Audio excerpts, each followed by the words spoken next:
ಇವನಾರವ ಎಂದೆನಿಸದಿರಯ್ಯ, ಇವ ನಮ್ಮವ ಎಂದೆನಿಸಿರಯ್ಯ, ಕೂಡಲ ಸಂಗಮ ದೇವ ನಿಮ್ಮ ಮನೆಯ ಮಗ ಎಂದೆನಿಸಿರಯ್ಯ ಅಂತ ಹೇಳಿದರು. ಇಂಥವರು ಮೆಟ್ಟಿರುವ ಈ ಕನ್ನಡ ನಾಡಲ್ಲಿ ಮಾರ್ವಾಡಿ ನೀನೇ ನನ್ನ ಟಾರ್ಗೆಟ್ ಅಂತ ಹೇಳ್ತಾ ಇದ್ದಾರೆ. ಕನ್ನಡಕ್ಕೋಸ್ಕರ ರಕ್ತ ಬೆವರು ಒಂದು ಮಾಡ್ತಾ ಇರುವಂತಹ ಕನ್ನಡ ಪರ ಹೋರಾಟಗಾರರು.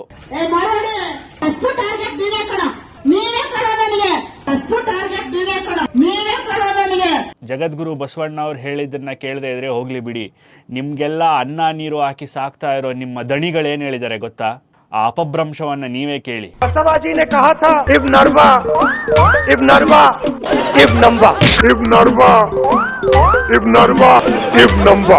ಸರ್ವಜನಾಂಗದ ಶಾಂತಿಯ ತೋಟ, ರಸಿಕರ ಕಣ್ಗಳ ಸೆಳೆಯುವ ನೋಟ, ಹಿಂದೂ ಕ್ರೈಸ್ತ ಮುಸಲ್ಮಾನ ಪಾರಸಿಕ ಜೈನ ಉದ್ಯಾನ ಅಂತ ಹೇಳಿದ ಆ ವಿಶ್ವ ಮಾನವನ ಫೋಟೋ ಹಾಕ್ಕೊಂಡು ಮಾರ್ವಾಡಿ ನಿನಗೆ ಬುಲ್ಡೆ ಕಾಯಿಸ್ತೀನಿ, ಬರೋ ಬುಧವಾರ ಚಿಲ್ಡ್ ಬೀರ್ ಕೊಡಿಸ್ತೀನಿ ಅಂತೆಲ್ಲ ಬಾಯಿಗೆ ಬಂದಂಗೆ ಮಾತಾಡ್ತಿರಲ್ಲ, ಆ ವಿಶ್ವ ಮಾನವ ಸಂದೇಶ ಸಾರಿದ ಆ ಮನುಷ್ಯನಿಗೆ ಕೊಡುವಂತಹ ಮರ್ಯಾದೆನ ಇದು?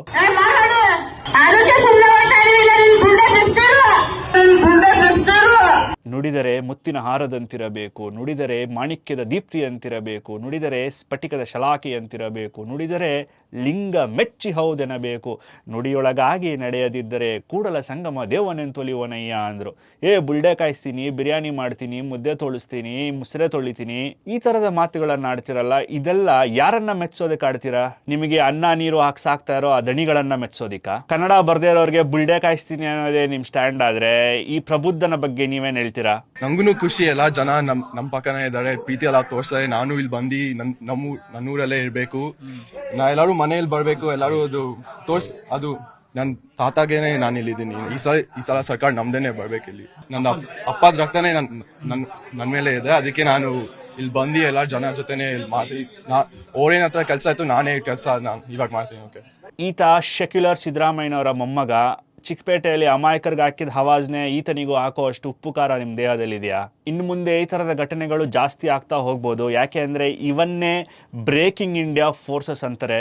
ಸ್ವಲ್ಪ ವರ್ಷಗಳಿಂದ ಇವೆಲ್ಲ ಕಡಿಮೆ ಆಗಿತ್ತು, ಆದರೆ ಈಗ ಜಾಸ್ತಿ ಆಗೋ ಸಾಧ್ಯತೆಗಳು ಏನಕ್ಕಿದೆ ಅಂತ ನೋಡಿದರೆ ಅದಕ್ಕೆ ಎರಡು ಕಾರಣಗಳು. ಒಂದು, ಎಲೆಕ್ಷನ್ಸ್ ಹತ್ರ ಬರ್ತಾ ಇದೆ. ಇನ್ನೊಂದು, ರಾಜ್ಯದಲ್ಲಿ ನಡೀತಾ ಇರುವಂತಹ NIA ಕಾರ್ಯಾಚರಣೆಯ ಸುದ್ದಿ ಜನಗಳನ್ನು ಮುಟ್ಟಬಾರ್ದು, ಆ ಸುದ್ದಿ ಸತ್ತೋಗಬೇಕು, ಆ ನ್ಯೂಸ್ ಕಿಲ್ ಆಗಬೇಕು ಅಂತ ಈ ತರಹದ ಸುದ್ದಿಗಳನ್ನು ಅಥವಾ ಈ ಥರದ ಡಿಸ್ಟರ್ಬೆನ್ಸ್ನ ರಾಜ್ಯದಲ್ಲಿ ಕ್ರಿಯೇಟ್ ಮಾಡೋಕ್ಕೆ ಸ್ಟಾರ್ಟ್ ಮಾಡಿದ್ದಾರೆ.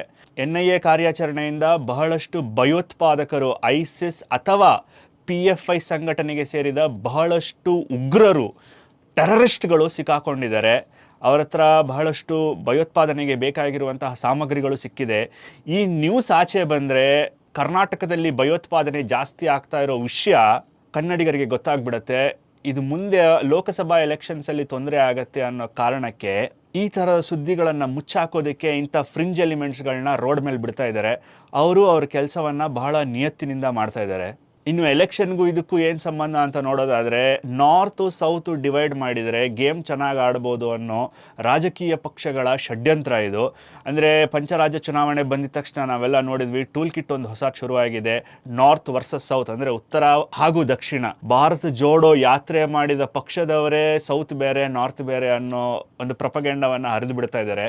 ಸೊ ಇಲ್ಲೇನಾಗತ್ತಪ್ಪ ಅಂದರೆ, ಈ ಮಾರ್ವಾಡಿ ಸಮುದಾಯಕ್ಕೆ ಏನು ಬೈದ್ರಲ್ಲ ಈ ಅಲೆಜ್ಡ್ ಕನ್ನಡ ಪರ ಹೋರಾಟಗಾರರು, ಆ ಸಮುದಾಯದವರು ನೋಡಿ ನಮ್ಗೆ ಈ ಥರ ಆಗ್ತಾ ಇದೆ ಅಂತ ಆ ವಿಡಿಯೋಗೆ ಸಬ್ಟೈಟಲ್ಸ್ ಹಾಕಿ ಅವರ ರಾಜ್ಯಗಳಲ್ಲಿ ಇದನ್ನು ಹರಿದು ಬಿಟ್ಟರೆ ಅಲ್ಲಿರುವ ಕನ್ನಡಿಗರಿಗೆ, ತಮಿಳರಿಗೆ, ತೆಲುಗು ಭಾಷಿಕರಿಗೆ ಅವರು ಇದೇ ಥರ ಟ್ರೀಟ್ ಮಾಡ್ತಾರೆ. ಆವಾಗ ಆ ಡಿಫ್ರೆನ್ಸಸ್ ಜಾಸ್ತಿ ಆಗುತ್ತೆ. ನೀನು ದಕ್ಷಿಣದವನು, ನೀನು ಉತ್ತರ ಭಾರತದವನು ಅನ್ನೋ ಆ ಡಿಫ್ರೆನ್ಸಸ್ ಜಾಸ್ತಿ ಆದಾಗ ಮತಗಳನ್ನು ಈಸಿಯಾಗಿ ಡಿವೈಡ್ ಮಾಡಬಹುದು. ಆ ಕಾರಣಕ್ಕೋಸ್ಕರ ಈ ಎಲ್ಲ ಡ್ರಾಮಾಗಳು ನಡೀತಾ ಇವೆ. ಉತ್ತರ ಭಾರತದವರು, ದಕ್ಷಿಣ ಭಾರತದವರು ಈ ಡ್ರಾಮಾನೆಲ್ಲ ನೋಡೋದ್ರಲ್ಲಿ ಬ್ಯುಸಿಯಾಗಿರಬೇಕಾದ್ರೆ ಸೆಕ್ಯುಲರ್ ಪಕ್ಷಗಳು ಒಂದು 5-6 ಲಕ್ಷ ರೋಹಿಂಗ್ಯಾಗಳನ್ನು ಕರ್ಕೊಂಡು ಬಂದು ಬೆಂಗಳೂರಲ್ಲಿ ಸೆಟಲ್ ಮಾಡಿ ಅವರ ವೋಟ್ ಬ್ಯಾಂಕ್ನ ಗಟ್ಟಿ ಮಾಡ್ಕೊತಾರೆ. ಒಟ್ಟಿನಲ್ಲಿ ಭಾರತದಲ್ಲಿ ಶಾಂತಿ ಇರೋದು ಇವ್ರು ಯಾರಿಗೂ ಇಷ್ಟ ಇಲ್ಲ. ಇಷ್ಟಕ್ಕೆ ಸುಮ್ಮನಾಗದ ಆ ವೀರ ವನಿತೆ ಮುಂದೆ ಹೋಗಿ ಹೇಳ್ತಾರೆ, ಹೊರ ರಾಜ್ಯಗಳಿಂದ ಭಿಕ್ಷೆ ಬೇಡಕ್ಕೆ ಅಂತ ನೀವು ಉದ್ಯೋಗ ಹಾಗೂ ವ್ಯಾಪಾರ ಮಾಡೋದಕ್ಕೆ ಇಲ್ಲಿ ಬಂದಿದ್ದೀರಾ ಅಂತ. ಇದರಲ್ಲಿ ಏನು ಅರ್ಥ ಇದೆ ನನಗೆ ಗೊತ್ತಿಲ್ಲ. ವ್ಯಾಪಾರ ಉದ್ಯೋಗ ಅಂತ ಗೊತ್ತಾಯ್ತಾ? ಭಿಕ್ಷಾಟ ಮಾಡ್ಕೊಂಡು ನಮ್ಮ ರಾಜ್ಯಕ್ಕೆ ಬಂದಿದ್ದೀರಾ ವ್ಯಾಪಾರ ಉದ್ಯೋಗ ಅಂತ. ಒಂದು ಭಿಕ್ಷೆ ಬೇಡಕ್ಕೆ ಬಂದಿರಬೇಕು, ಅಥವಾ ಉದ್ಯೋಗ ಮಾಡಕ್ಕೆ ಬಂದಿರಬೇಕು, ಅಥವಾ ವ್ಯಾಪಾರ ಮಾಡಕ್ಕೆ ಬಂದಿರಬೇಕು. ಮೂರು ಹೆಂಗೆ ಮಾಡೋಕ್ಕಾಗತ್ತೆ? ಭಿಕ್ಷೆ ಬೇಡೋನು ಉದ್ಯೋಗ ಯಾಕೆ ಮಾಡ್ತಾನೆ? ಉದ್ಯೋಗ ಮಾಡೋನು ಭಿಕ್ಷೆ ಏನಕ್ಕೆ ಬೇಡ್ತಾನೆ? ಇದರಲ್ಲೇನು ಅರ್ಥ ಇಲ್ಲ. ಬಟ್ ಆಕೆ ಹೇಳಿದ್ದು ಈ ಥರ. ಅಂದರೆ ಈಗ ಇಲ್ಲಿ ವ್ಯಾಪಾರ ಮಾಡೋಕ್ಕೆ ಬರೋರು ಭಿಕ್ಷೆ ಬೇಡಕ್ಕೆ ಬರೋದು ನಿಜ ಆದರೆ ಈ ಭಾರತಕ್ಕೆ ಮೊಘಲರು ಬಂದಿದ್ದು ವ್ಯಾಪಾರ ಮಾಡೋದಕ್ಕೆ ಅಂತ ಹೇಳ್ತಾರೆ. ಹಾಗಾದರೆ ಮೊಘಲರು ಬಿಕಾರಿಗಳ? ಹಾಗಾದರೆ ಮೊಘಲರು ಕೂಡ ಬಿಕಾರಿಗಳು ಅಂತ ಹೇಳಿ ಒಂದು ಸ್ಟೇಟ್ಮೆಂಟ್ ಕೊಡಿ. ಅಷ್ಟು ಮುದ್ದೆ ತಿಂದಿದ್ದೀರಾ? ಇನ್ನು ಕರ್ನಾಟಕದಲ್ಲಿ ಕನ್ನಡಿಗನೇ ಸಾರ್ವಭೌಮ ಅಂತ ಹೇಳಿದ್ರಿ, ಅದು ಸರಿ ಇದೆ. ಆದರೆ ಮೈಸೂರು ಏರ್ಪೋರ್ಟ್ಗೆ ಟಿಪ್ಪು ಹೆಸರಿಟ್ಟಾಗ ನೀವ್ಯಾಕೆ ಕೋಮಾಗಿ ಹೋದ್ರಿ? ಹಾಗಾದರೆ ಟಿಪ್ಪು ಕನ್ನಡದವನ? ಟಿಪ್ಪುವಿನ ಕಾಲದಲ್ಲಿ ಅವನ ಆಸ್ಥಾನದ ಭಾಷೆ ಯಾವುದಿತ್ತು ಗೊತ್ತಾ ನಿಮಗೆ? ಹೋಗ್ಲಿ ಬಿಡಿ, ಅದನ್ನು ಕೇಳೋದಕ್ಕೂ ಮುದ್ದೆ ತಿಂದಿರಬೇಕು ಜೀವನದಲ್ಲಿ. ನೀವು ಅದೆಲ್ಲ ತಿಂದಿಲ್ಲ ಕಾಣುತ್ತೆ.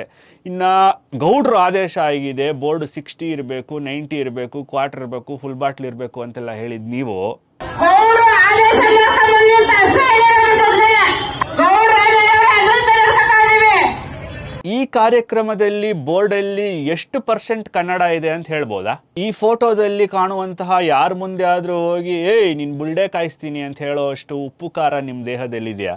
ಅಮಾಯಕರ ಮೇಲೆ ದೌರ್ಜನ್ಯ ಮಾಡಬೇಕಾದ್ರೆ ಜಾತಿ ಹೆಸರು ತರೋ ನೀವು ಒಕ್ಕಲಿಗರು ಸಂಸ್ಕೃತಿಹೀನ ಪಶುಗಳು, ಅನ್ಕಲ್ಚರ್ಡ್ ಬ್ರೂಟ್ಸ್ ಅನ್ನಲ್ಲ. ಅವನ ವಿರುದ್ಧ ಯಾವತ್ತಾದ್ರೂ ಮಾತಾಡಿದ್ದೀರಾ? ಕೆಂಪೇಗೌಡರ ಬಗ್ಗೆ ಕೀಳಾಗಿ ಮಾತಾಡಿದ್ನಲ್ಲ ಚಿತ್ರ ನಟ, ಅವನ್ನ ಕೇಳಕ್ಕೆ ಇಲ್ವಾ ಕುಷ್ಕ?